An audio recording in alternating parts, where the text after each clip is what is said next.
नमस्कार दोस्तों, जय हिंद। तो आज के ट्रेड्स के लॉजिक समझने से पहले हम निफ्टी के पिछले दिन के चार्ट को थोड़ा सा समझ लेते हैं। पिछले दिन देखिए निफ्टी में एक गैप अप ओपनिंग देखने को मिला हुआ था। इसके बाद इसमें थोड़ा बहुत नेगेटिव मोमेंटम आया, लेकिन उसके बाद आप देख सकते हैं कि एक अच्छा खासा पॉजिटिव मोमेंटम आया, लेकिन ओवरऑल मार्केट क्लोज होते होते अच्छा खासा नेगेटिव हो गया था। यानी कि ऐसा कहा जा सकता है कि पिछले दिन गैप अप ओपनिंग के साथ साथ मार्केट ओवरऑल नेगेटिव रहा है। और आज क्या कर रहा है मार्केट, आप देख सकते हैं आज भी गैप अप ओपनिंग देखने को मिल रहा है। तो ऐसे केस में आज मार्केट को पॉजिटिव होना चाहिए था। तो एक तरह से कॉल साइड का पोजीशन तो बनाने का प्लान था, लेकिन अगर हम पिछले दिन के क्लोजिंग को थोड़ा सा समझने की कोशिश करें तो आप देखिए पिछले दिन ये वाला जो साइकोलॉजिकल लेवल मौजूद था, इस वाले साइकोलॉजिकल लेवल के ऊपर ऊपर निफ्टी अच्छा खासा होल्ड करके गया हुआ था। और अगर साइकोलॉजिकल लेवल के ऊपर ऊपर मार्केट होल्ड करेगा तो बायर्स एक्टिवेट होने की कोशिश करेंगे। और अगर बात करें बैंक निफ्टी की तो आप देख सकते हैं कि बैंक निफ्टी में भी पिछले दिन एक साइकोलॉजिकल लेवल मौजूद था। ये देख सकते हैं साइकोलॉजिकल लेवल अवेलेबल था और इस वाले साइकोलॉजिकल लेवल के ऊपर ऊपर ही मार्केट ट्रेड करके गया हुआ था। यानी कि अगर बैंक निफ्टी और निफ्टी दोनों में ही पिछले दिन साइकोलॉजिकल लेवल के ऊपर ऊपर मार्केट ट्रेड करके गया हुआ था और इसके ऊपर क्लोज हुआ था, तो बहुत सारे बायर्स को पोजीशन अवेलेबल रहे होंगे दोनों में, निफ्टी और बैंक निफ्टी दोनों में ही। लेकिन यहाँ एक कैच है, आपको मार्केट को थोड़ा सा डिटेल में समझना पड़ेगा। असल में आप देखिए कि पिछले दिन के प्राइस एक्शन को समझिए। पिछले दिन देखिए पॉजिटिव मोमेंटम के बाद जबरदस्त नेगेटिव मोमेंटम आया हुआ था और ये जो नेगेटिव मोमेंटम आया हुआ है ये अच्छा खासा नेगेटिव मोमेंटम आया है, अच्छा खासा गिरा हुआ था मार्केट।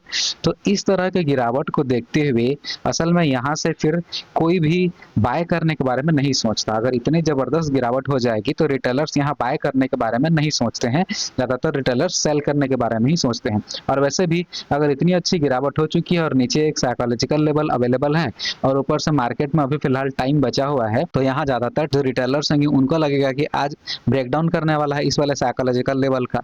तो इन यहाँ पे सेलर्स के भी पोजीशन अवेलेबल रहे होंगे, यानी कि यहाँ बायर्स और सेलर्स दोनों के ही पोजीशन अवेलेबल हैं। और बात करें निफ्टी की तो आप देख सकते हैं कि निफ्टी में भी जबरदस्त गिरावट हो रखी थी लास्ट आवर में, और इतनी अच्छी गिरावट को देखते हुए ज्यादातर सेलर्स से एक्टिवेट होने की कोशिश करेंगे और उनको लगेगा कि नीचे एक साइकोलॉजिकल लेवल मौजूद है 24,500 का, तो इस वाले साइकोलॉजिकल लेवल का ब्रेकडाउन होने वाला है। तो इसीलिए यहाँ सेलर्स भी एक्टिवेट होंगे, क्योंकि इतने अच्छे सेलिंग को देखते हुए सेलर्स से एक्टिवेट होते हैं। कोई भी रिटेलर यहाँ इतने अच्छे सेलिंग के बाद बाय करने की हिम्मत नहीं करता। हाँ, लेकिन ऐसा नहीं है कि बायर्स नहीं होंगे, क्योंकि साइकोलॉजिकल लेवल के ऊपर ऊपर अगर होल्ड करना शुरू करेगा तो बायर्स भी आए होंगे। बैंक निफ्टी में भी साइकोलॉजिकल लेवल के ऊपर ऊपर अगर होल्ड करेगा तो बायर्स आए होंगे, लेकिन सेलर्स भी अवेलेबल थे।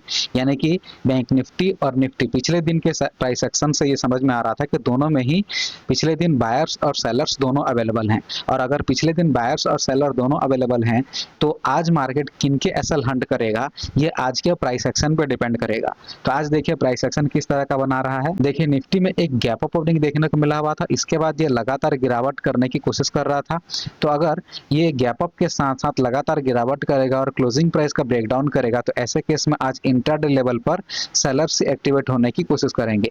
और अगर बात करें बैंक निफ्टी की तो आप देख सकते हैं कि बैंक निफ्टी में लगभग फ्लैट ओपनिंग देखने को मिला हुआ था, इसके बाद ये भी नीचे आया और क्लोजिंग प्राइस और फर्स्ट कैंडल के लो का भी ब्रेकडाउन कर चुका था। यानी कि इसमें भी सेलर्स ही एक्टिवेट होने की कोशिश करेंगे।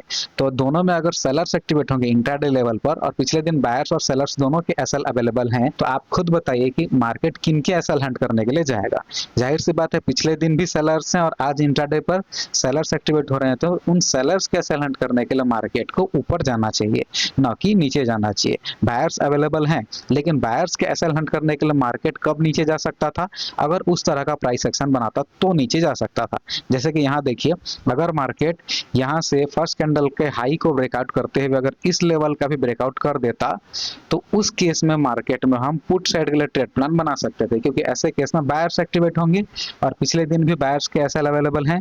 पिछले दिन तो दोनों के एसएल अवेलेबल हैं, लेकिन आज का प्राइस एक्शन देखिए, क्या मार्केट हाई का ब्रेकआउट करते हुए इस वाले लेवल का ब्रेकआउट करते हुए ऊपर गया? अगर ऐसा होता तब तो पुट साइड का ट्रेड प्लान बनाते, लेकिन ऐसा नहीं किया।